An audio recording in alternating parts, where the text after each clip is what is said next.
that I should do some difference in the world, make something good. And I saw that science was the way how I could do that. I think this goes back when I was a little girl.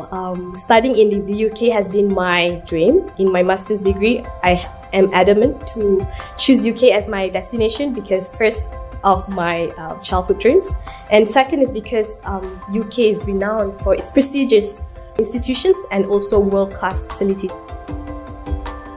UK has one of the top leading universities all across the world. Like, if you see the ranking of the universities, it's amazing. And also the course structure, how they structure the course is amazing. Kashmir is a place that has been struggling with a lot of other things, but in terms of education, I know I couldn't see a lot of women in STEM. I went back to Kashmir, I see like a lot of women were there who really wanted to pursue their careers, and they were like really fascinated to meet me as a scholar, and they wanted to learn more and more about the scholarship. They are getting an inspiration, and that's where they feel like that if I can do, they can do it too. I never thought of myself coming to the UK. Going back to studies was always something that I wanted, but because of financial constraints, sometimes you can't. So that was a big thing. The only reason why I was able to go back to my studies was because of the financial support that I got from the scholarship. I changed the field that I was working to something different. I could come to here, study a subject that I really liked, and at the same time I would have the financial support. It has been life-changing, I would say. The UK is very multicultural and also well-diverse. My bucket list, it keeps on growing. So there's endless possibility of things to do. I think being located in the UK gives us easy access to travel to the Europe and also within UK itself. So it's very exciting. It's a very diverse country. How beautifully every person is accepted over here is amazing. Neither gender, neither how they look, how they appear, what they wear. Nobody cares about that. They just know you for who you are. You have so many people from different countries. They have unique perspective, when it comes to any subject that we are talking about. The food, I didn't expect that we would have like such a multicultural food. The UK food is a little bit different. Wonderful flatmates. I love living in the campus. It's a different experience. I feel that once I leave the UK, I'll have people that I will carry for the rest of my life. Being a woman in STEM means that you're part of a strong community of intelligent, brave, hardworking women.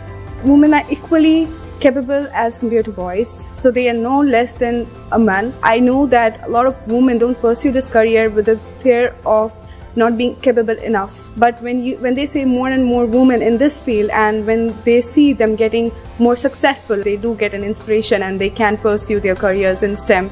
The Women in STEM scholarship, it's something that helps liften up the burden of women, breaking the gender stereotypes, and also making sure that there's equal opportunities. We have brilliant women that deserve this position, that deserve the opportunity to search a career in STEM. Don't stop, never give up. If you're willing to go the extra mile, you definitely get what you want.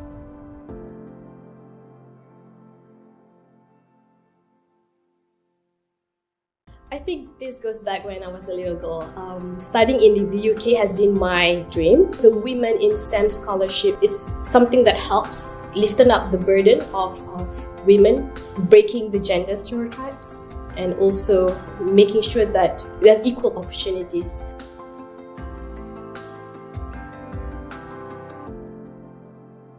Hi, my name is Debbie Enlow. I'm from Malaysia and I'm currently pursuing a Masters in Science in International Public Health at Liverpool John Moores University. The Women in STEM Scholarship has given me the opportunity to pursue a postgraduate degree here in the UK. This has opened new doors for me and enabled me to grow in my field of interest in public health. My lecturers bring with them experiences of working in various settings and regions, which has lent such depth and richness to our learning and thinking globally. My research supervisors also widen my connections with those involved in public health and policy at international levels. As public health involves collaboration and multi-sectoral partnership, these have been instrumental in helping me experience firsthand how public health integrates with various fields within and beyond STEM. The supportive culture in the university has also propelled me in my learning journey. The lecturers are very approachable and provide me with regular feedback in my work. And the university community at large, including the librarians, the career and well-being team, have been always willing and ready to help. You just get the sense that everyone is rooting for you and want you to succeed. And you cannot help but want to get better at it. Living and studying here in the UK has significantly contributed to building my confidence in interacting and forging friendships with people from various cultures within and outside the university. It has also helped widen my perspective as I interact with my classmates from 12 different countries and helped me grow in independence and problem-solving skills. My journey of growth continues, and these are shaping me towards a future in STEM where I can contribute and make a difference in public health. So ladies, don't miss this lifetime opportunity of getting a UK postgraduate degree. Apply for the Women in STEM Scholarship through the British Council Malaysia website.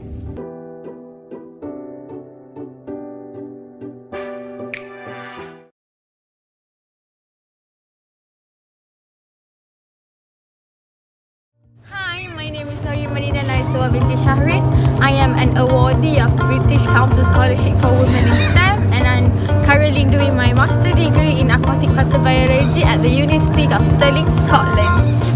The recent year has brought about scientific discovery we never thought would be possible.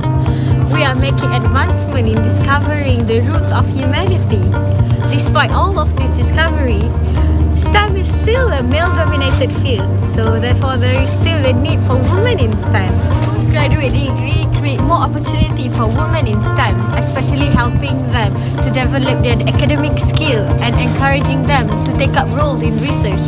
Life and university in the UK helped transform my career by helping me becoming more independent and also introduce me to new culture. And I also have made connection from all around the world. STEM is one of the fastest growing sector. The job demand will always increase in the future as we all need them to tackle our environmental and other issues. So don't miss this once in a lifetime opportunity to get a postgraduate degree from UK. And don't forget to apply for British Council Scholarship for Women in STEM at British Council Malaysia website. I thought that I should do some difference in the world, make something good. And I saw that science was the way how I could do that.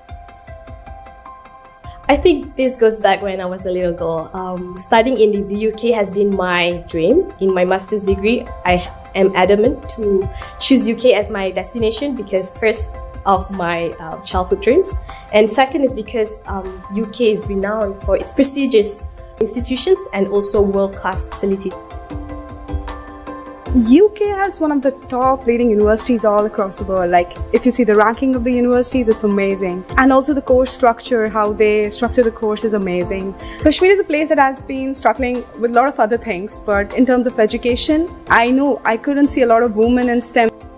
I went back to Kashmir, I see like a lot of women were there who really wanted to pursue their careers, and they were like really fascinated to meet me as a scholar, and they wanted to learn more and more about the scholarship. They are getting an inspiration, and that's where they feel like that if I can do, they can do it too. I never thought of myself coming to the UK. Going back to studies was always something that I wanted, but because of financial constraints, sometimes you can't. So that was a big thing. The only reason why I was able to go back to my studies was because of the financial support that I got from the scholarship. I changed the field that I was working to something different. I could come to here, a subject that I really liked, and at the same time I would have the financial support. It has been life-changing, I would say. The UK is very multicultural and also well-diverse. My bucket list, it keeps on growing. So there's endless possibility of things to do. I think being located in the UK gives us easy access to travel to the Europe and also within UK itself. So it's very exciting. It's a very diverse country. How beautifully every person is accepted over here is amazing. Neither gender, neither how they look, how they appear, what they wear. Nobody cares about that. They just know you for who you are. You have so many people from different countries. They have unique perspective, when it comes to any subject that we are talking about. The food, I didn't expect that we would have like such a multicultural food. The UK food is a little bit different. Wonderful flatmates. I love living in the campus. It's a different experience. I feel that once I leave the UK, I'll have people that I will carry for the rest of my life. Being a woman in STEM means that you're part of a strong community of intelligent, brave, hardworking women. Women are equally capable as compared to boys, so they are no less than a man. I know that a lot of women don't pursue this career with the fear of not being capable enough. But when they say more and more women in this field, and when they see them getting more successful, they do get an inspiration and they can pursue their careers in STEM. The Women in STEM scholarship is something that helps liften up the burden of women, breaking the gender stereotypes, and also making sure that there's equal opportunities. We have brilliant women that deserve this position, that deserve the opportunity to search a career in STEM. Don't stop, never give up. If you're willing to go the extra mile, you definitely get what you want.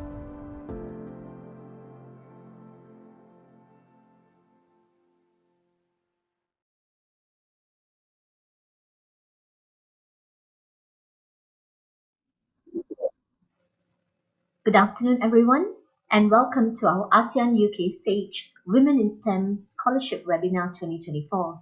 I'm Prabha Sundram, Head of Education at the British Council in Malaysia, and your host for today.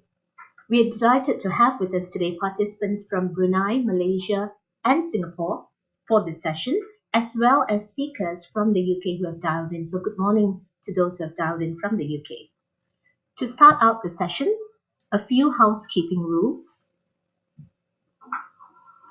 Please do keep your cameras turned off and your microphones on mute throughout the session. Do keep the questions coming in the chat box. Whilst we may not be able to address all your questions during the session, we will definitely have these questions the answers sent to you via FAQ documents. And if you do have a question for a particular panelist or a specific speaker, please do identify that in your question as well. Kindly note that the session will be recorded for purposes of capturing ideas and takeaways. By attending, you acknowledge that your image and comments may be recorded.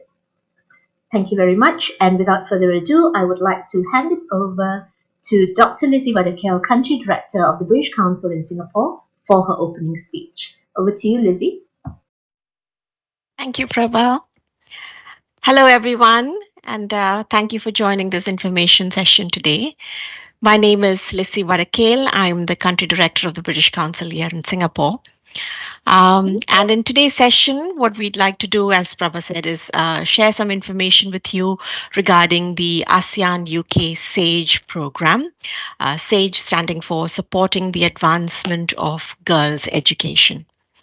More specifically, today we'll also delve further into one of the components of the ASEAN-UK SAGE program, which is the Women in STEM scholarships. And just because we love our acronyms, STEM standing for Science, Technology, Engineering, and Mathematics.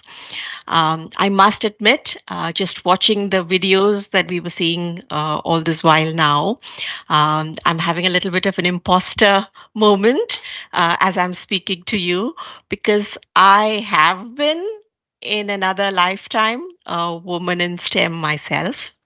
My first qualification and the first profession that I practiced was that of a veterinary surgeon. I then specialized in veterinary microbiology, so bacteria, viruses, microscopes, petri dishes, lab coats, all of that fun stuff. From there, I moved on into the academic sector as a lecturer, still keeping my hands in the STEM field. But then over the years, I have moved further away from the pristine laboratory environment into more administrative management and leadership roles. And here I am, where I am now, a country director in Singapore's British Council. No longer in STEM per se, but definitely still working very passionately on the advancement of education. And more importantly, those STEM skills of critical analysis, of problem solving, creative and innovative thinking, those don't go away. No matter how far away I am from the lab right now, those remain in one's DNA. This is also why the SAGE program and the Women in STEM scholarships excite me so much now. It's almost like coming back full circle to what used to be my first love. Now, a little bit more about the ASEAN UK SAGE program itself. This emerged from the UK's official dialogue partner status with ASEAN, which was secured in 2021. And important to note that the UK is the first dialogue partner that the ASEAN included in 25 years when we got that partnership status in 2021. And SAGE is the first cooperation program to be implemented under the ASEAN UK Plan of Action 2022 to 2026. And we, the British Council, we are proud to be a lead implementation partner of the SAGE UK, of the ASEAN UK SAGE program. The SAGE Women in STEM scholarships, they primarily aim to support access to UK education for women. They are open to women from across all 10 ASEAN member states and Timor-Leste, offering women a chance to transform their futures and become pioneers in STEM fields across the region. And later today, my colleague Craig Farmer, who's the British Council's team leader for the ASEAN UK SAGE program, will share more details about these scholarships. So I'll just keep this short and say to everyone in the audience and everyone who's thinking about applying for the STEM scholarships, let me wish you all the very best. And please also share the information about these scholarships with others, your colleagues, your friends, your acquaintances, strong women, passionate women who just need that opportunity to be able to pursue much rewarding careers in the STEM field. Thank you, everyone, and hope you find today's session. I am sure you will find today's session very, very informative. Back to you, Prabha. Thank you. Thank you very much, Lizzie. We are deeply honored to have with us today Her Excellency Elsa Terry, CMG, British High Commissioner to Malaysia, to share her welcome remarks. Over to you, Your Excellency. Thanks, everyone. Really good to see you. I chose the most STEM background I could find for this call, so great to see you all on the line. I think Dr. Vadakel Hailisi has said so many of the kind of key messages that I think as Team UK we wanted to get across. So I just want to build on that briefly. I'm very excited about this programme. I don't have a STEM background, so I feel like even more of an imposter on this call, but it's something that comes up in my conversations here in Malaysia, and indeed I know in the UK all the time, about just how important it is to have women working in this field. So it is something that I feel very passionate about, because I think obviously many of the global challenges we face will not be solved without STEM knowledge, and if we don't have women in those fields, we know that it means that decisions taken will not reflect the full perspective from both women and men, but also won't be the best outcomes, because we will miss out on the fantastic ideas that women will contribute to these challenges. Lizzie already mentioned kind of how this programme came about, so I won't kind of dwell on that, only to say that obviously it's an expression of how seriously the UK takes our partnership with ASEAN, which is something that I live day to day. And I was delighted recently, I think the UK has earned an plus 80% kind of A+ in its scorecard with ASEAN.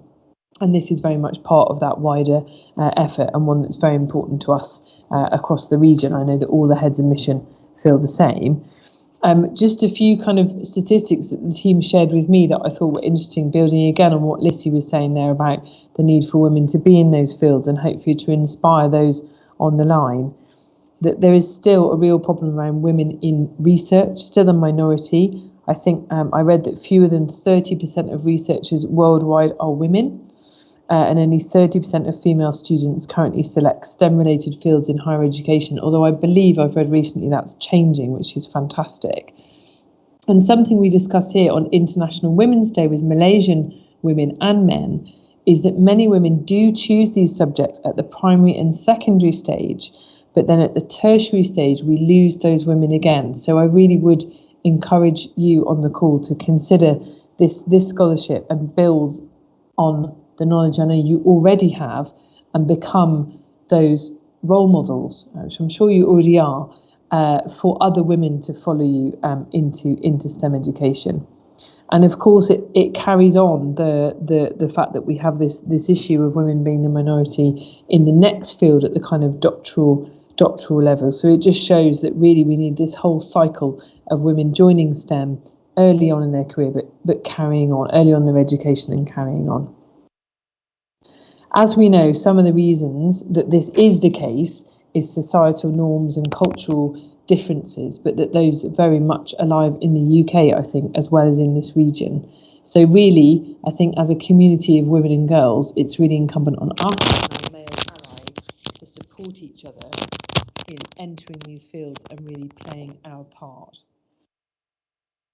One of the components, as I've mentioned, is this programme, but it's not all we're doing. There are various other schemes like this in our ASEAN programmes where we're trying to encourage women and girls to achieve equality, parity, and their full potential. So I strongly encourage all of the women leaders on this call, as I know you already are, to apply for these scholarships. I really look forward to seeing who takes them up after the application process. And it just really feels to me a challenge that we can't not meet, because I think without women in these fields, we simply won't be able to meet those challenges, as I spoke about at the beginning. So looking forward to meeting you all online and hopefully even in real life one day. And I look forward to the discussion that will follow. Thanks. Thank you so much, Your Excellency. It's now my pleasure to invite Craig Farmer, team leader of the ASEAN-UK SAGE program, to provide an introduction to the ASEAN-UK SAGE Women in STEM scholarships. Over to you, Craig. Hi, thanks. Thank you, Prabha, and it's great to be here. Let me just quickly say thank you as well to Lissy and to Ailsa, who I think have already said a lot of what we wanted to tell you today about the ASEAN UK supporting the advancement of girls' education, women in STEM scholarship scheme. So let me just try and run through a few slides for you quickly, and then we can move on to our partner universities and they can tell you a bit more about where you could study. So next slide, please. And again, I think on this slide, again, just to explain the acronym as Lissy already has, the ASEAN UK SAGE programme stands for Supporting the Advancement of Girls' Education, and we're delighted this year to announce and open for the first time our Women in STEM Scholarship Scheme. So next slide, please. Again, very quickly, this slide just shows the background to the partner organisations that we're working with in the British Council on the Women in STEM SAGE Scholarship Scheme. First off, we've got the Union Jack, the British flag in the top left corner, so representing UK international development funding, and specifically we're partnering with the UK's mission to ASEAN on this programme. The next logo down the screen, it's a little bit small, but that one is the ASEAN logo itself. So we're delivering a programme in cooperation and in partnership with the ASEAN, sort of ASEAN Secretariat and ASEAN countries. British Council's there. I hope you know we're the Education and Cultural Relations Organisation for the UK. Our co-lead on this programme is SEMIO. That's the Southeast Asia Ministers of Education Organisation. And we also have strategic partners in delivery in the EdTech Hub and the Australian Council for Educational Research. So next slide, please. So ASEAN UK SAGE is a programme for ASEAN and Timor-Leste, and I think it really reflects the UK's commitment to improving education outcomes across ASEAN. We're very much about shared priorities of the UK, of ASEAN, and also linking up to global Sustainable Development Goals, especially SDG 4 around education and SDG 5 around gender equality. The slide that we've got on screen now just gives you the programme goal for the overall SAGE programme. So we're working towards promoting a more sustained, supported access to inclusive, quality education. And the programme has 3 focus areas. The first one is around foundational learning for both boys and girls. The second is around addressing why girls and marginalised groups are not able to attend school and are not able to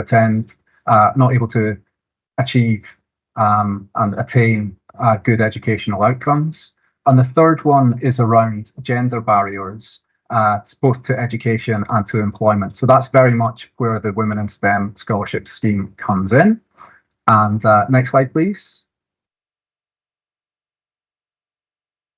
Okay, so again, the scheme is really around creating opportunities to promote equity, promote equality, and to empower women and girls when faced with disadvantage and disparity. I think we've already had some excellent statistics. There's one which I'd like to give, which is from a 2022 UN report, which said that only 20% of the global workforce in STEM is made up of women. So that's the kind of disparity and challenge that we're trying to address through this programme. And that's backed up, those challenges are backed up through various studies, and I won't list them all here. But the reason why we're launching the Women in STEM scholarships this year under ASEAN-UK SAGE is really around breaking down those barriers, increasing access to information, increasing access to top quality UK educational institutions. And we've got really prestigious universities who are about to speak after me. We're around supporting access, and really I hope that for those of you on the call today, this might be a life-changing opportunity for you. Before we move on, I think the UK's ambassador to ASEAN, Sarah Tiffin, who's on screen there, if you can see that, says it much more clearly and powerfully than I can when she talks about smashing gender barriers and pushing up brilliant future female leaders. Next slide, please. Okay, I won't say much about this because I've got colleagues on the call representing Warwick and Imperial College London, and I'm really looking forward to hearing what they have to say about their respective institutions. Next slide, please. Getting to the end now, so I think I've said enough. The scholarship scheme is open, and I'd encourage everyone on the call today to apply. Any questions, let us know. And next slide, please.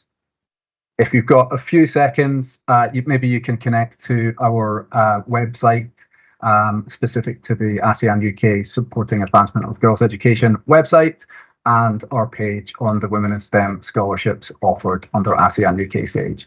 Okay, thank you, and back to you, Prabha. Thank you so much, Craig.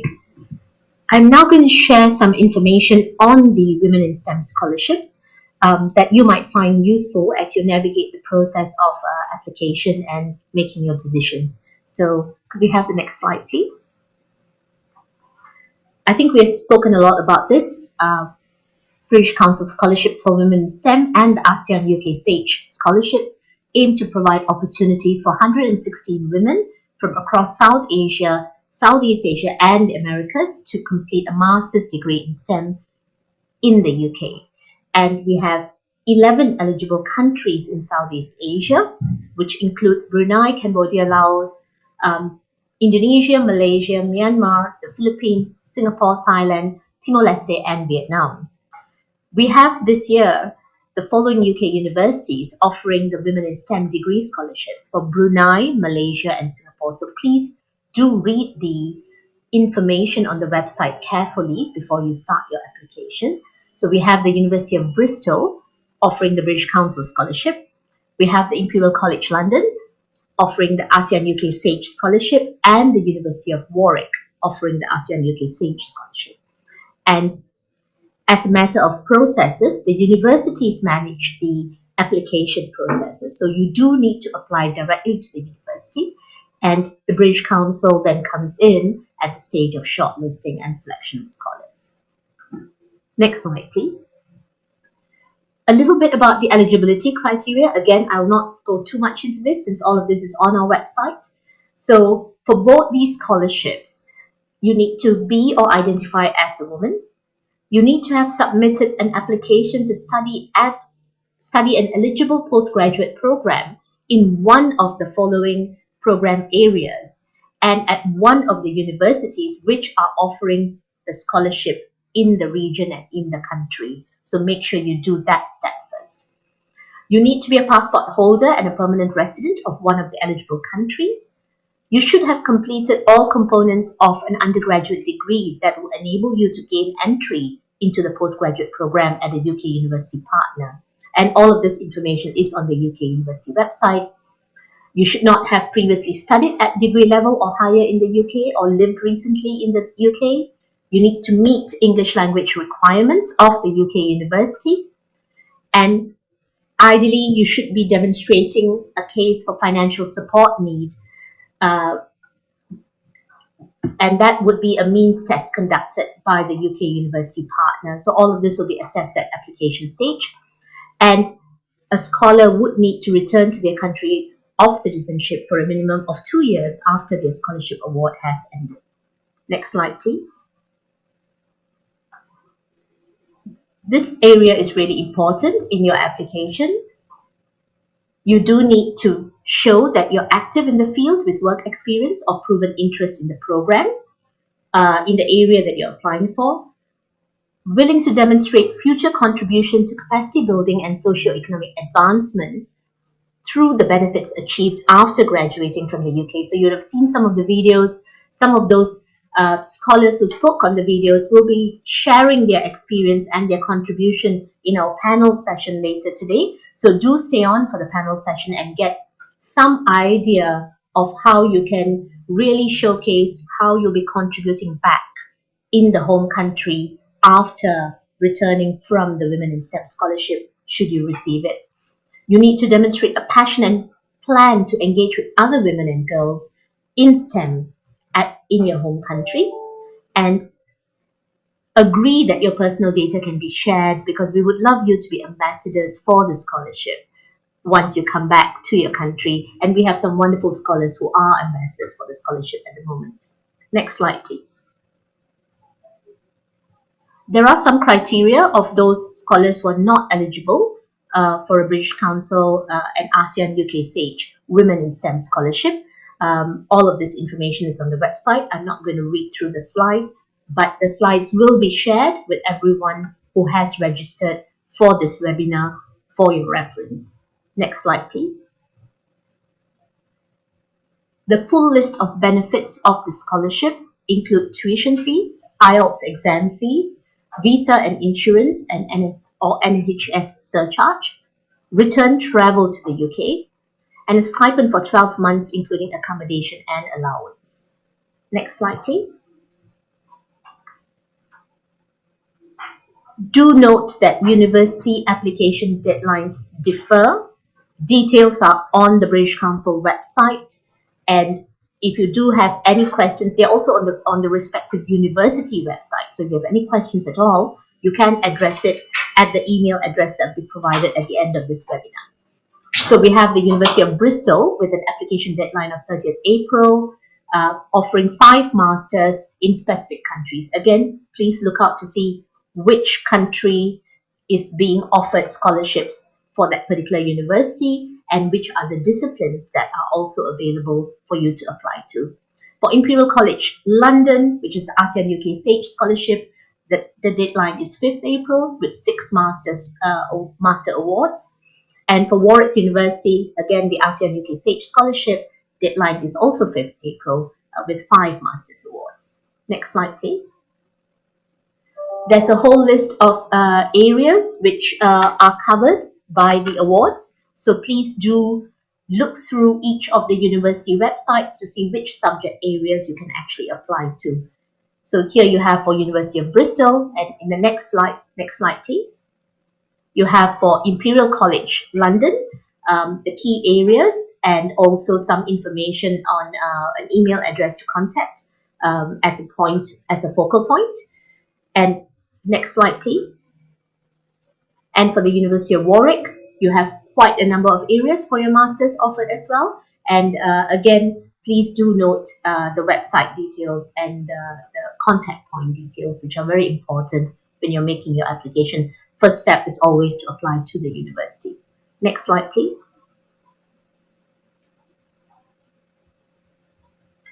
And that's the end of the very short information session with details and criteria. But let's now hear from the universities, and I'm sure you're looking forward to hearing more about the scholarships. So we have with us from the University of Warwick, Imran Hashim, the Warwick Liaison Manager for the University of Warwick, to share with you a little bit more about what the ASEAN-UK SAGE Scholarship that's on offer for you at the university. Over to you, Imran. Thank you very much, Prabha, for the very detailed information about the ASEAN-UK SAGE Scholarship. What I'm going to do during my presentation now is actually to focus on what the University of Warwick has to offer, to give you more information about the university and also the courses that we are offering under this scholarship. Next slide, please. Now, what I will do is I will tell you a little bit. Well, I'll start with some information about Warwick in brief. We are a university of about 30,000 students with over 10,000 international students from 150 countries. So University of Warwick is a very international university. About anywhere between 35 to 40% of our student population are actually made up of international students. We are also a member of the Russell Group universities, and of course the Russell Group universities, they are the leading research universities in the United Kingdom. The university itself is located in a city called Coventry, which is 1 hour away from London by train and 20 minutes away from Birmingham by train. It's located on the outskirts of the city of Coventry, the campus, and it's a really beautiful campus, a very safe location, and a very green environment. And I'm going to show you some photos later to show you what campus looks like. Next, please. Now, the University of Warwick, we offer academic excellence. Next, please. And here are some statistics that I will share with you to back that claim. University of Warwick, we are a top 10 UK university. For example, in the Guardian's league table rankings of universities, we were ranked number 9th in the UK. Globally, we are ranked number 67th, according to the QS World University Rankings. Now, the University of Warwick, we are not only great at research. For example, as can be seen by the fact that 92% of our research is world leading or internationally excellent. And this was the finding of the Research Excellence Framework, which is a UK government assessment of the research output by different UK universities. So 92% of our research is world leading or internationally excellent. But besides the quality of our research, we are also really strong in terms of the quality of our teaching. So, for example, according to the Teaching Excellence Framework, another UK government assessment of teaching quality at all the universities in the UK, we have been ranked gold for student experience, for student outcomes, and also overall in terms of our teaching excellence. Next slide, please. Now, when you come to the University of Warwick, I would like to assure you that you'll be learning from the best academics who are at the top of their field. And not only that, not only are they creating new research and new information that they will then be able to infuse in their teachings, but also these researchers and academics, they work very closely with the industry, right? So for example, if you look at the slide, you'll be able to see some of the projects where there are knowledge transfer partnerships between the University of Warwick and the industry. So one example is, of course, our collaboration with Siemens in terms of doing research and helping them address delivery demand challenges. Another project, another knowledge transfer partnership program that we have is with AstraZeneca, where we're helping that company to improve their product quality and manufacturing processes. Our academics also work closely with other industry partners such as Jaguar Land Rover, Rolls-Royce, Tata Motors. Next, please. Next slide, please. Now, at the University of Warwick, we will also be able to help you in giving you advice and giving you guidance in terms of your own career planning. Next slide, please. So in terms of how we, next forward slide, please.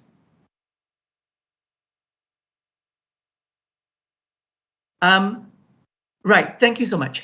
Yes, and so in terms of how we help our students, in terms of, planning their career, we provide skills such as one-to-one career consulting, consulting sessions with our career consultants. We provide CV writing workshops. We provide mock interview sessions, and we also provide a lot of networking opportunities. Next slide, please. As a result of these activities, we have been able to ensure that our students are amongst the most employable students if they stay on in the UK, and for those who go back to their home countries. And I believe the women who get the scholarship, this Women in STEM scholarship, they will have to return to their home countries. We also provide information and information about job opportunities in your own home country, because our career team, what they do is they do work with global recruiters in order to get the information out to our students about international career opportunities out there. Next slide, please. Now, in terms of the campus, we have a buzzing campus on Warwick. What you have in front of you is a photo of the Warwick Arts Centre. Now, the Warwick Arts Centre is one of the largest art centres of its kind outside of London. Within this art centre, you have a small museum, you have 3 cinema screens, you have many theatres which will actually host travelling performances from international touring groups, etc. Also, this would be the venue for academic lectures by esteemed academics from the world over. Next slide, please. The photo in front of you right now is a photo of our latest sports hub. It was recently renovated. It was opened only 3 years ago. And inside, you'll be able to find a mega gym. You'll be able to find badminton courts, squash courts, and a lot of other facilities, such as one of the best rock climbing walls in the UK, where some of the national athletes actually train. Next slide, please. Everything on campus, everything is available on campus, and everything is really at your doorstep. Here we have a photo of a supermarket. It's the Root supermarket, which is located in the heart of campus. Next slide, please. And when you go and when you live on campus, of course, you will have campus accommodation, right? I'll be showing you a map of campus later, an aerial view of campus, to give you a sense of what the physical environment is like. But on campus itself, like I said, not only do you have things like supermarket, bars, cafes, restaurants, but also for the Muslim students, we have a musalla. For the Christian students, we have a chapel, basically religious facilities for you to carry out your religious obligations. We also have a medical center, and really there's a lot of other facilities to make sure that if you don't want to leave campus, you don't have to, because everything you need, you'll be able to find on campus. Next slide, please. This is the aerial view of campus, and the bottom half of the photograph, you will find the red brick colored buildings. Those are just some of the campus accommodations. In the top half of the photograph, you will find a very dense cluster of white buildings. That is where the library is. That is where the academic buildings are. That is where the art center is. That is where a lot of basically the teaching buildings are. So You can also see that it's surrounded by beautiful green countryside, and that's what I mean by the University of Warwick offering the best of both worlds. On the one hand, you get to live in a beautiful green campus environment, and on the other hand, if you want to go to London, if you want to go to Birmingham, London is just 1 hour away, Birmingham is just 20 minutes away. Next slide, please. We also provide off-campus accommodation for students who prefer to live off-campus. Next slide, please.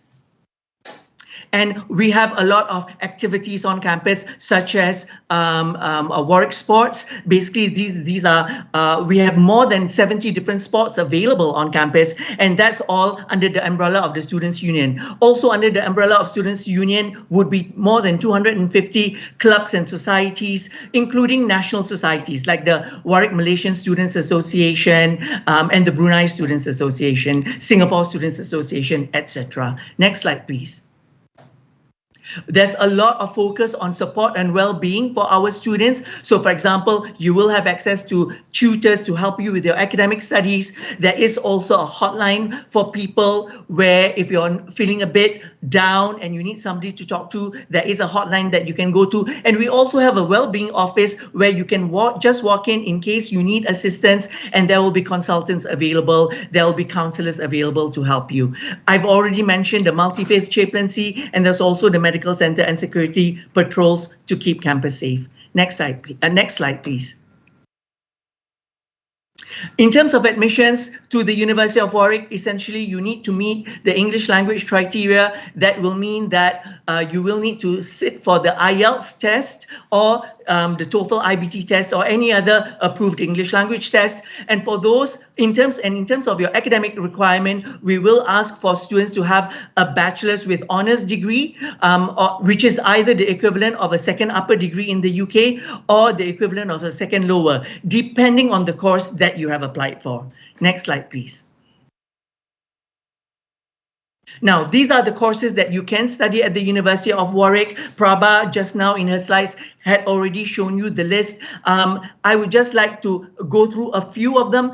For example, the one right at the very top, the MSc Analytical Sciences and Instrumentation. I just like to clarify that that's being offered by the Department of Chemistry. A lot of the other courses, as you can see on the slide, that's quite self-explanatory. For example, a Master's in Computer Science, Cybersecurity Engineering, and Digital Transformation for Healthcare. Now, one of the courses I would like to highlight would be an MSc Games Engineering, where those students who are interested in games engineering, this is a great opportunity for you to study that. It is a recently launched course, and we look forward to having students who are interested in this area apply. Another very relatively new course would be the MASc Global Sustainable Development. It's the acronym is MASc is because it's the Master of Arts and Science in Global Sustainable Development. So anybody who's interested in sustainability studies, this would be the perfect course for you. Next slide, please. And if you would like to get in touch with me, if you have any questions you'd like to ask, please feel free to get in touch. My email address is listed there, as well as my WhatsApp number. You can also scan the QR code in order to get in touch with me via WhatsApp. With that, I will now pass the stage to my colleague, Jenny from Imperial College.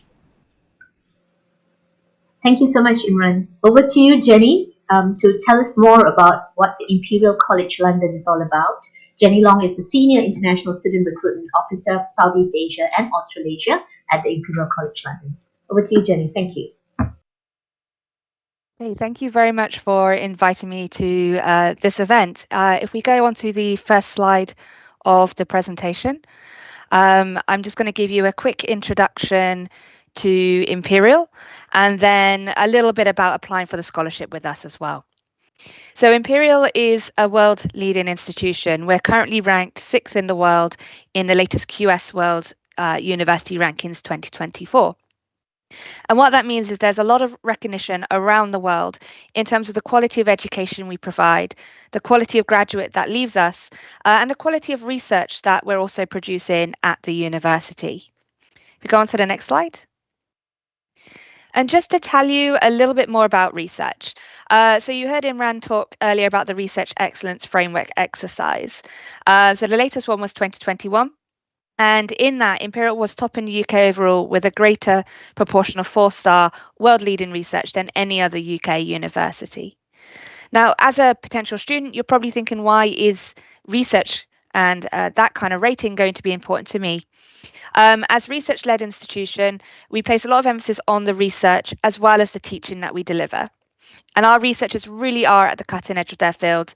So we had teams working on mapping the spread of COVID-19 during the pandemic, and they were producing reports and advising governments on the different social distancing measures and modelling how different measures would impact the pandemic. You as a student would actually get to learn from those researchers. So they form some of the academic team that will be teaching you, and you get to use some of the great STEM facilities we have that are also open to our researchers. So, for example, we have a carbon capture pilot plant for chemical engineering, and we have a hydrodynamics lab for civil engineering. If you go on to the next slide. We are a medium-sized university. We're quite even split between undergrad and postgrad students. We're actually the only UK university to focus exclusively on science, engineering, medicine, and business. So if you love STEM, you're really enthusiastic about it, it's a fantastic environment to be in because you are absolutely surrounded by it in terms of the academics you'll be learning from, the other students you'll meet on the course, the researchers you might interact with the companies that come on campus to talk to our students. It's an amazing place to be if you do love STEM. If we go on to the next slide.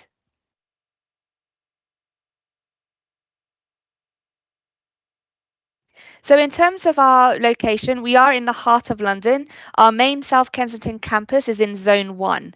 So if you've been to London and you've been on the London Underground, you know that it's split into different zones, with Zone 1 being right in the centre and then going all the way out to Zone 6. So our South Kensington campus is in Zone 1. We're right by Hyde Park and the Royal Albert Hall, which you can see on screen, with our campus being just in front of that. So it's a lovely, safe, affluent, clean part of London to be in. We do have an additional postgraduate campus in White City. This is in Zone 3 or Zone 4, so it's in West London, and it opened in 2012. So it's a brand new campus with very, very new and current facilities. We do have a postgraduate campus in Ascot. This is outside of London, and it's specific to life sciences master's students, and I think PhD students who are looking at courses around ecology and conservation. And we have 6 hospital campuses around London as well. So some of our students within the Faculty of Medicine may be based at the hospital campuses. If we go on to the next slide. I just want to talk a little bit about the scholarships, in particular for Imperial. So you can see on screen the departments that are taking part in the Women in STEM scholarship at Imperial. Within that, they will have set master's degrees that are eligible. So I do urge you to look at our scholarship information online and check the list of master's degrees available. It was too long a list, unfortunately, to put onto a slide. There is a range, so we cover things like applied machine learning, or you could do a course in climate change management and finance, which is actually through our business school. We go on to the next slide. And we'll go on to the next slide because I think others have already covered the eligibility criteria for us. In terms of applying for Imperial, you do have to apply for the Masters first of all, and it's a direct application to Imperial. Most importantly, you must have received an offer before applying for the scholarship. And I do want to highlight that time is getting quite short, with the scholarship deadline being the 5th of April.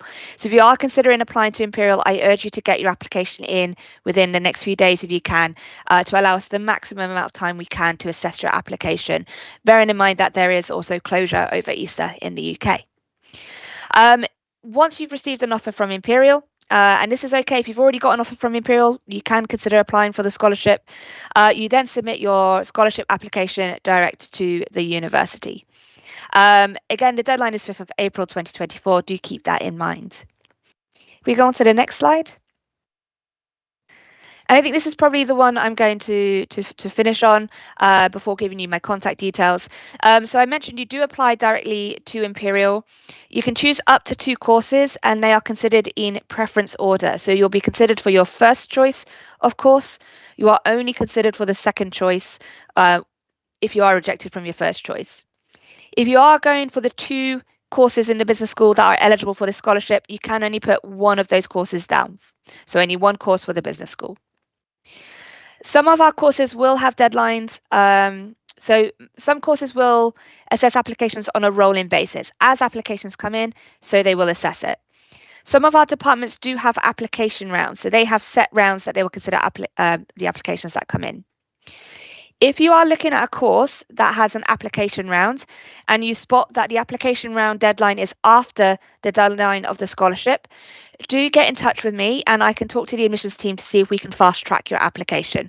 So if there is a deadline of an application round and it's in late April, May time, do get in touch. Be aware that quite a few of the application rounds do have deadlines around mid-March. So again, do your research now if you're thinking of Imperial.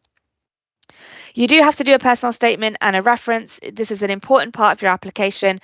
With the references, we ask for 2, and you give us their email address so that we will contact them directly. And your personal statement should be 1 to 2 pages long. And we really recommend you tailor that to the master's program at Imperial, as you should with any master's application. Tailor it to the university you're applying to. Don't submit just a generic personal statement. Show them you know what their course entails. I have got some information about the entry requirements on screen. You will find all our course pages will list the entry requirements based on a UK undergraduate degree grading system.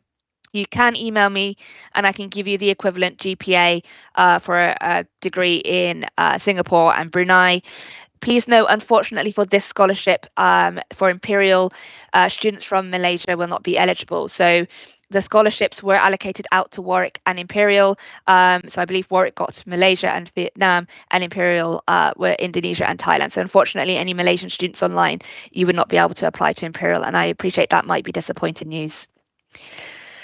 If you can go on to the next 2 slides, so to the slide that has my email address on. So the next one. And one more. I appreciate time is quite limited. So those 2 slides that we just skipped were on personal statements. All of that information is available on our website under the application information.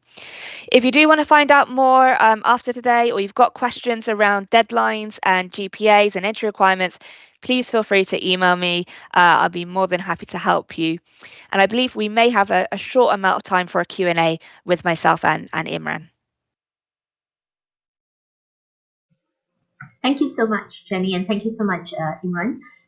Do keep your questions coming in the chat. We will definitely be able to address those questions either online later, or we would be able to share those questions and the answers via email with all of you who have signed up and registered with us today. Please stay online. We have a short video to share, and after the video, we do have a really strong panel of women leaders in STEM, as well as our very own Women in STEM scholars from previous cohorts who want to share a little bit of inspirational stories about their experience and journey with all of you. So please stay tuned, and we'll be back very shortly after this short video. Thank you so much. I thought that I should do some difference in the world, make something good.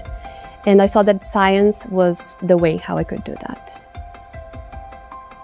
I think this goes back when I was a little girl. Studying in the UK has been my dream. In my master's degree, I am adamant to choose UK as my destination because first of my childhood dreams, and second is because UK is renowned for its prestigious institutions and also world-class facilities.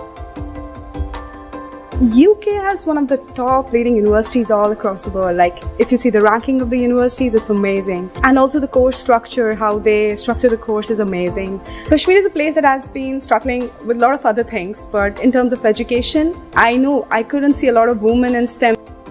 I went back to Kashmir, I see like a lot of women were there who really wanted to pursue their careers, and they were like really fascinated to meet me as a scholar, and they wanted to learn more and more about the scholarship. They are getting an inspiration, and that's where they feel like that if I can do, they can do it too. I never thought of myself coming to the UK. Going back to studies was always something that I wanted, but because of financial constraints, sometimes you can't. So that was a big thing.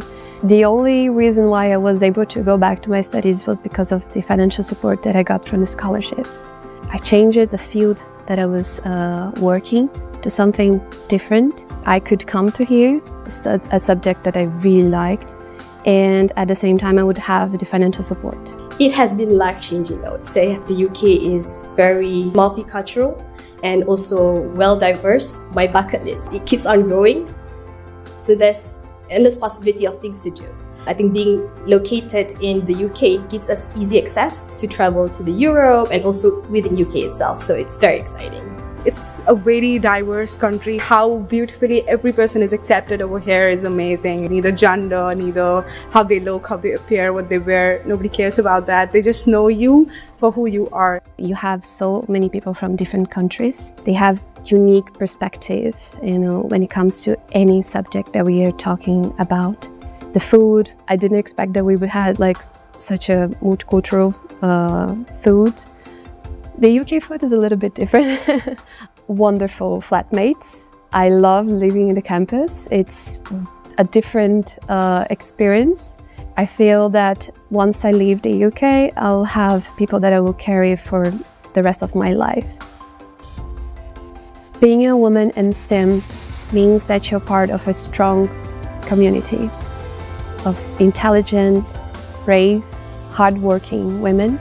Women are equally capable as compared to boys, so they are no less than a man. I know that a lot of women don't pursue this career with the fear of not being capable enough. But when they say more and more women in this field, and when they see them getting more successful, they do get an inspiration and they can pursue their careers in STEM.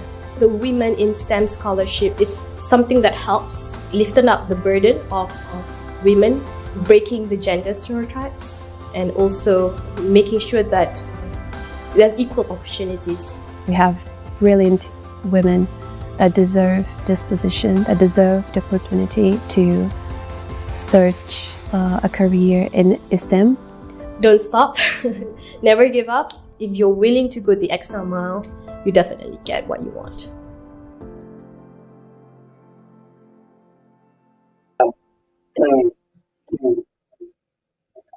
Good afternoon, everyone, and welcome back. We are now very, very excited to bring you a sharing session by women leaders in STEM as well as our scholars from the Women in STEM scholarships. So we have with us today 5 really diverse and really interesting women who would like to share their journeys. So on our panel, we have Dr. Mahalakshmi Arujanan, Global Coordinator for the ISAAA BioTrust and Executive Director of the Malaysian Biotechnology Information Centre, MABIC.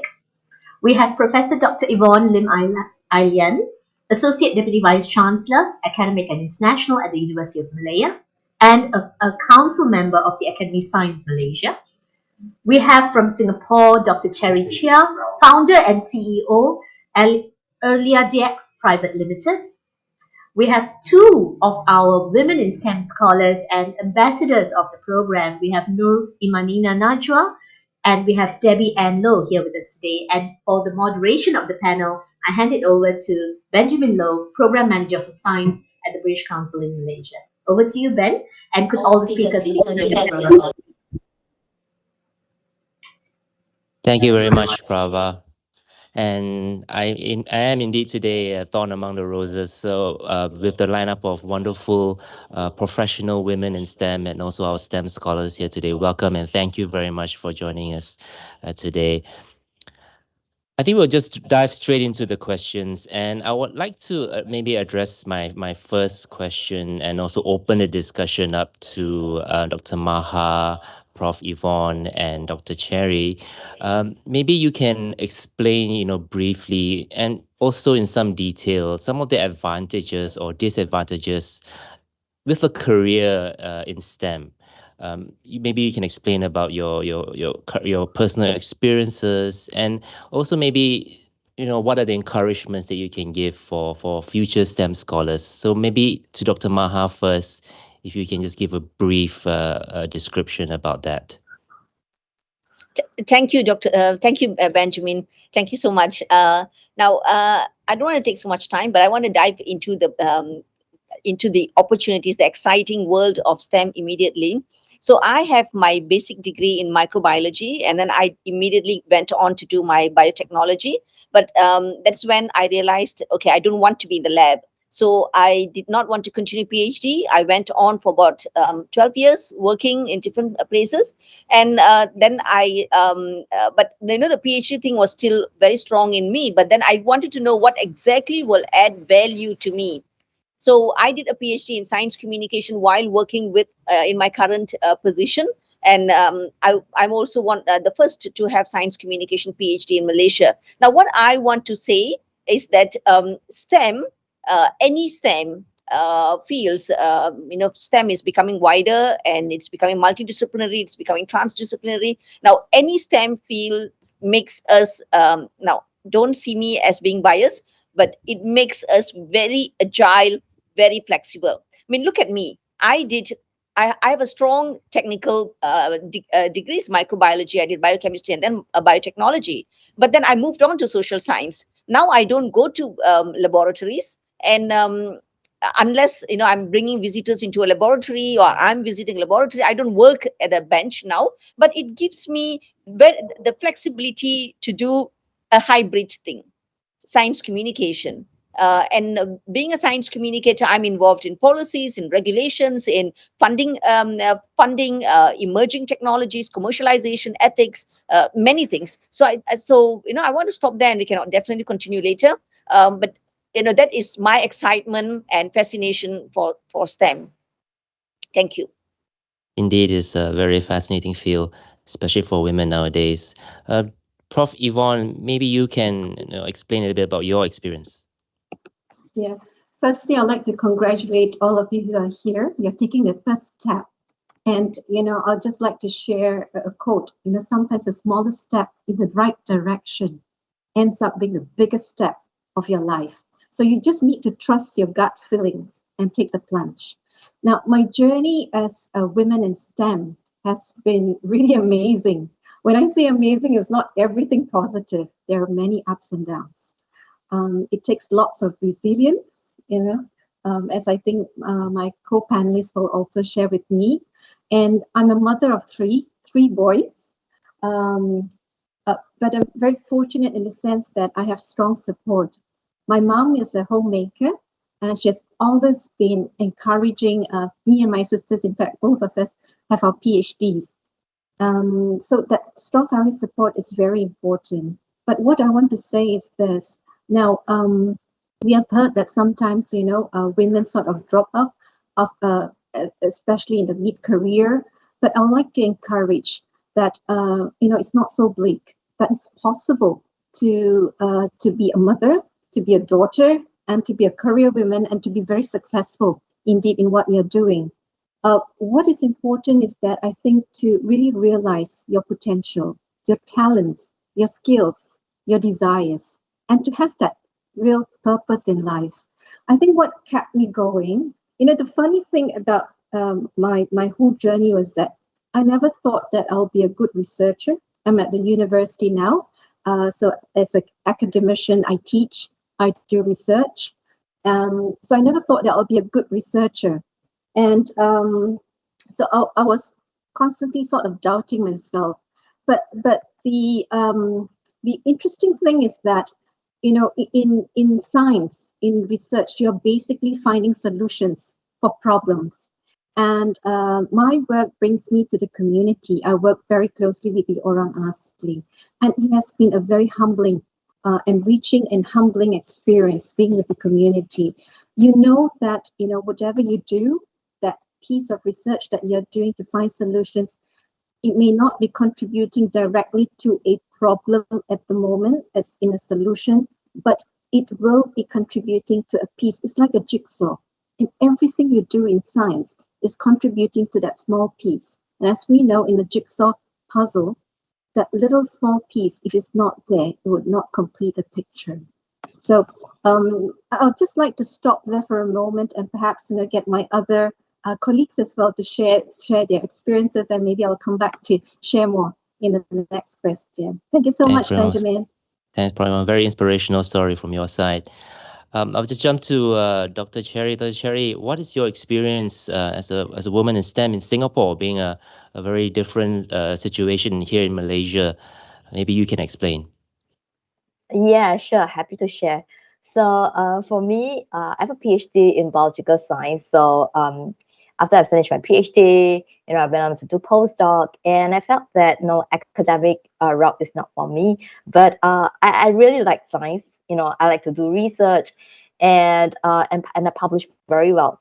So, but I decided to explore something which is more unique, which is more commercial, and I went on to do an MBA in the UK. So after I completed my MBA, I found my calling, which is like in entrepreneurship. And at the time, my grandma passed away from cancer, and that's when I want to combine my technical knowledge in terms of genomics plus this commercial aspect of me, and that's when I incorporated my company called Early DX. So right now, we're a medtech company. We are heavily like science focused, and we also train a lot of students. Like we have a lot of interns, and we strongly encourage women to be in STEM. So one of the benefit for women is in STEM is that we get to pursue something that is challenging and something that's fulfilling, right? Something that is to our calling, and that's what I really like being a woman in STEM. But of course, it comes with its challenges as well, because being a woman, being a mother, it actually takes a very like long hours, intense workload, and trying to balance your work and your family is a challenge, but it's not impossible. So getting strong family support, as what Dr. Yvonne mentioned, is really important. And I also have like 3 children, very young, and with all this support, it makes it possible to be a woman in STEM. So I highly encourage the scholars and the students on this call to pursue this route. Yeah, thank you. Thanks, Dr. Cherry. I think there's a recurring theme of juggling different roles and different responsibilities for women nowadays. I think that's been a very serious consideration for a lot of women going into professional careers and also pursuing a career in STEM as well. I would just like to quickly jump to our previous scholars from in STEM, Nina and also Debbie. Thank you very much for joining us today. Welcome. I just want to ask perhaps Nina first. Maybe you can explain a bit about your experience as a scholar, the time before you were a scholar and also after being a scholar in the UK, because you were there for a year.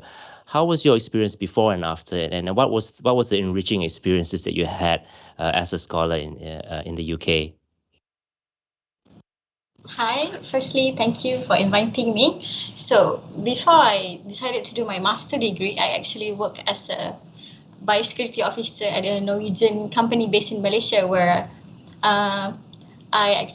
we help like develop this fast-growing and disease-free tilapia. And then the thing is, I'm working in a very male-dominated industry, aquaculture. And also my background, my bachelor degree, I just had freshly graduated from environmental science. And then going into this field, I actually face a lot of skepticism because I'm a girl, freshly graduate without any knowledge in aquaculture.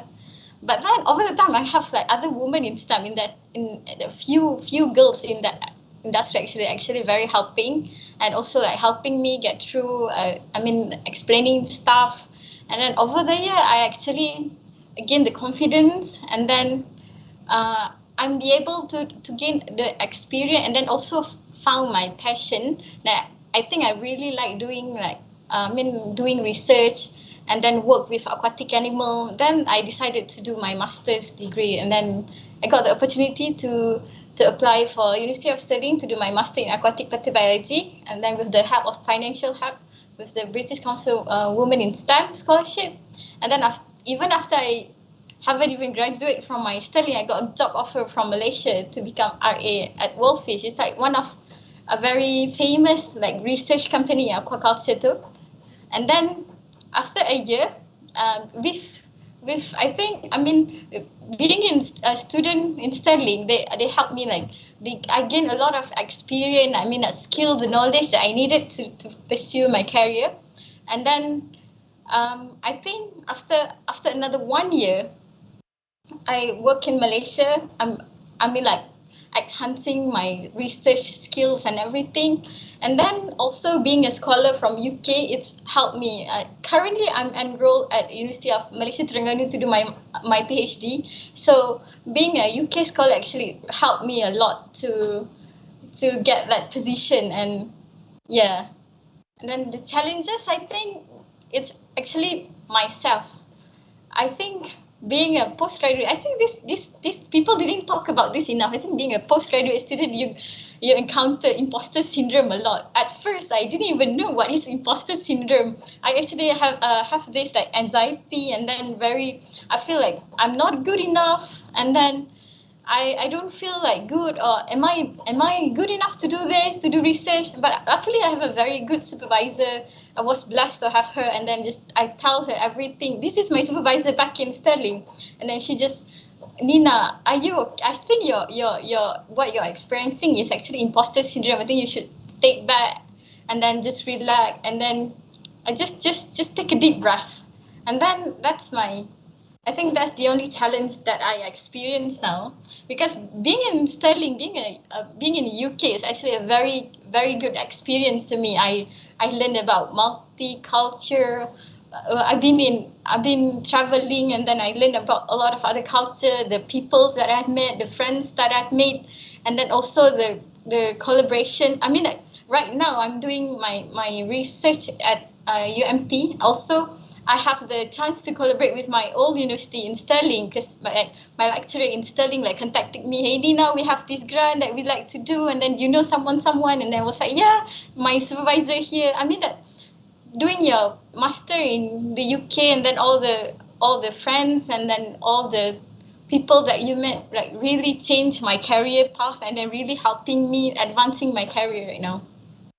Well, obviously, the opportunity opens a lot of doors for you, and it has given you a lot of functionality to move forward as well. So congratulations on that.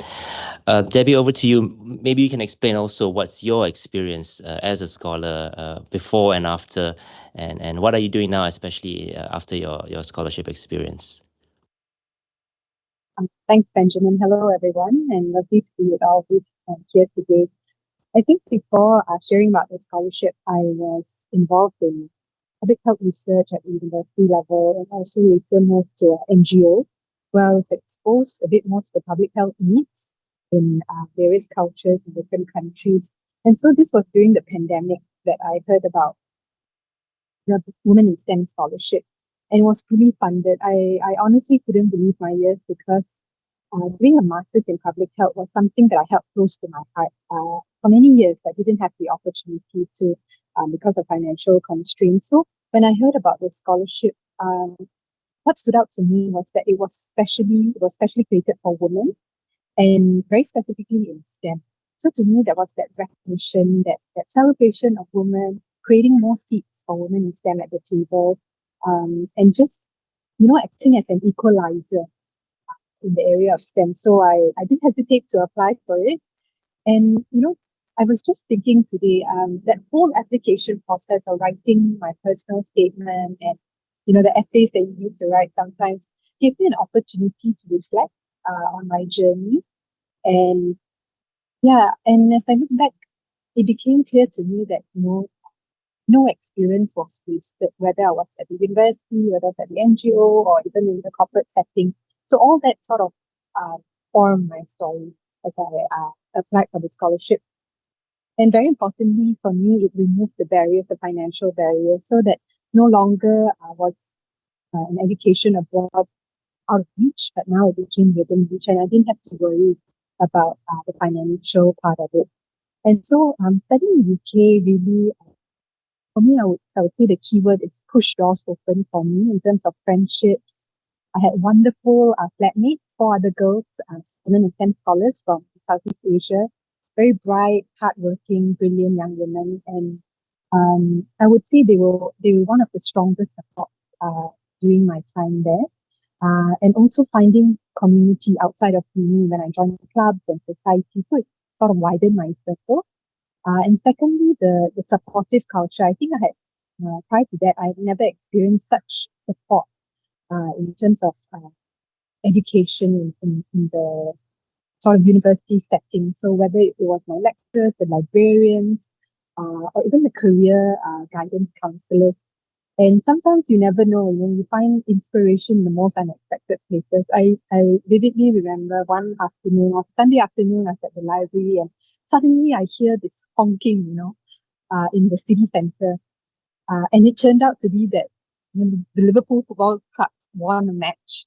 And so I found inspiration from the LFC uh, team, and I've been following their journey, following them through their ups and downs. And yeah, that for me was something quite special. Um, I think also another area of how it's impacted by my education in UK was it gave me the opportunity to pursue my interests, specifically for my thesis. And I was very appreciative that I had very good supervisors who were leading experts in their fields. And as again, just thinking, preparing for this, right? How it through my essays and thesis, I had an opportunity to research on global health organizations and international organizations like the UN agencies. And interestingly enough, that was a launchpad for where I am today as a policy and research officer with the Society for Promotion of Sustainable Development Goals, where we also interact and engage with UN agencies. So that created or built in me the confidence and the foundation that I needed to step out of my comfort zone. And and also I think very importantly is also what has widened my circle, meeting with alumni from the UK and also fellow women in science. We have very senior women in STEM on our call today, as well as participating in sharing sessions like today, just encouraging other women to take that step to pursue their dreams in STEM. Yes. Thanks, Debbie. Obviously, there's been a lot of development personally and professionally on your side after the scholarship, so congratulations on that. Before we move on, I'd just like to remind our participants to put in your questions for any of the panel members. If you have a question or two, just put down your question, but please make sure that you direct the name of the panel member in your question so that we know who to direct that question to. We're a bit short on time, so I think we will have to maybe fast track the next session. I'd just like to go back to our distinguished guests, professionals, women in STEM. For Dr. Ma first, maybe you can just a few words, give an advice. What kind of advice would you give to future applicants for this scholarship, and maybe some words of encouragement that you would like to say to them as well? Mhm. Yeah, thank you, Ben. I know I like to say that based on my experience itself. I told everyone that I did my PhD late. I finished my master's in 1997. Then I completely started working, and I came back for my PhD in 2008. That was 11 years after. Now I have no regrets doing it late, but I would have really had big regret if I didn't do a PhD. Now, a PhD or master's is not for everyone. But then if you want a field, if you want to go into research, or if you work, there are certain, many careers that require a PhD or master's, and it will really open doors for you. Now, I really saw doors opening for me after I did my PhD. One of the reasons is also being a woman in STEM. I think my fellow panelists will also agree that there are many girls, women in STEM, but then at the higher decision making level, it's still men. So for us to step up and be known and be in authority and be, like respected in our field, we do need the skills and the qualification. When I was doing my PhD, even before I was doing my PhD, I was already going out to so many countries and speaking as panelist speakers. But I noticed that in the panel, I'll be the only one without a title. Everyone else has are doctors and professors. Then I told myself, look, I am on the panel because I am as good, not, I wouldn't say as good as them, but I'm somewhere. But something is missing. So to be really as good as them, I needed the title, and also the title comes with skills like analytical skills, critical thinking, and methodology. How do you do research? How do you analyze, and the writing skills? So that's when I said, okay, I really need my PhD now. So for those aspiring ones, one word of advice from me is, a lot of parents come and ask me, Dr. Maha, what is the next field that's growing and then there's demand? No one has a crystal ball like that. In STEM, things change. And sometimes you will see the traditional disciplines coming back. And so what I will say is, you do some window shopping, but you don't have to really overthink and see, will I have a job? Like you see, look at Dr. Sherry. She did science and then now she's an entrepreneur. I did science and then now I'm a science communicator. The rest are doing research. So as I said earlier, it's so agile. So, look for your passion. Don't think too much about the demand, but then you must also know what, at least name 5 employers in that field. But after that, the journey will take you. You will meet people on the way. And when you meet people on the way, talk to them, explore opportunities. So I think it will be an exciting journey. Yep. Thanks, Dr. Maha. Very inspirational advice. Prof. Yvonne, just a word of advice for our potential scholars in the future? Yeah, thanks. Now, please remember that being a female has its own advantage. Generally, I think the different roles that we play, it makes us a good multitasker, and we solve a lot of problems, in our daily lives is in the different roles that we play. And that also, helps us to be resilient. Now, what's important is to be open-minded and curious. Yeah. And the opportunity that you're given here is really a life-changing opportunity. Going abroad, going out of your comfort zone, being in a different environment, being in a different culture, coming out of your shell, it is in itself a self-discovery period. Because by going through that, you actually will know yourself better. You discover yourself that you never get to know when you are within or confined within, the places that you're comfortable with. And it also sort of helps you realize that, hey, I'm not that bad because I can deal with the various situations that I'm in. So that gives you that self-confidence, that gives you that self-fulfillment, that you're able to achieve something, that little things that you do will actually culminate to something that is greater. So what's more important is that you're in the new environment. Being abroad as well allows you to start anew. You're in a new environment. There's no preconceived ideas. You can be yourself. So there's a lot of things that you can use to your own advantage. Now, life as a researcher, you're going there to do your postgraduate studies. It's very interesting. It's how you make it interesting. It can be rewarding. It can be humbling at some times. It's a potpourri of feelings. But with this potpourri of feelings, it basically makes you more real in the sense that you feel that your life is worthwhile. There's a certain purpose in life. And as a researcher, as many of us have undergone, there are good days and there are not so good days. So, but what is important is to keep optimistic. Being positive is so important in life. We will experience challenges. I mean, being in the science, you will have that, rejection, proposal rejection, manuscript rejection, all kinds of rejections. But based on my own experience, my past experience, it is during this hardest time and the most challenging period, that's when you grow the most, when you can rebound, when you can bounce back. So it's a journey of self-discovery. And that's why it's something that, I know you're being supported for this, but sometimes this experience is not just money can buy. You just have to be there. So I really want to encourage you to bite the bullet. If you're a bit concerned about whether this is for you, don't think too much. Don't think too much. When you overanalyze things, there is no 100% ideal situation to make decisions. There is a sort of, balance of risk where you need to look at the pros and cons. But sometimes you just need to just follow that heart. What you feel. And just to sort of maybe end this, to accomplish great things, you must not only act, you must dream, not only plan, but you must believe that your dream will come true. So all the best to you.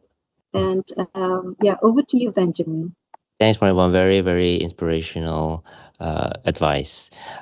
Just very quickly, Dr. Cherry, from your side, we have about just 2 minutes left. If you can just very quickly summarize and also give your advice to those potential scholars out there. Yeah, definitely. So I'd say that if you have passion in science, go for it. Be a woman in STEM because it gives you very good training, resilience, determination, and all these skill set that would make you very versatile, not only in the STEM field, but any other area that you hope to venture in future. So I wish all of you the very best and good luck for your application. Thank you. Wonderful. Thank you so much, Dr. Cherry. So unfortunately, that's all the time we have for today. I'd like to thank all our panel members personally. Thank you so much for taking the time to be with us today. And of course, to all the potential scholars out there, good luck in your applications. And please, don't be afraid to take that leap. I think that's something that we've all learned from our session today. So thank you very much again. And I'll pass the session back to Prabha. Over to you, Prabha.